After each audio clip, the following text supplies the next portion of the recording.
посилка з Янбес. Цього разу це ось такі от коннектори. Приїхали в такому пакеті. Їх 10 штук. Відкриваються. Зараз спробуємо.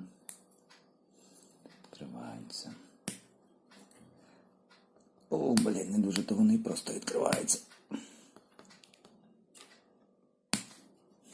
Ладно, може це. Да. Опа. Треба нігтем піддати. Ось таке от воно всередині. На 4-піновий ленти розрахований. Я думаю, що це буде класна штука для мого компа. Точніше для монітора. Ззаді провести RGB-лінту. Єдиний їх недолік, що тут немає клея ніякого. Тобто тут лента буде приклеєна, а це буде просто якось собі. Само собі на умі. Ну, або докупити двостороннього скотча і приліпити.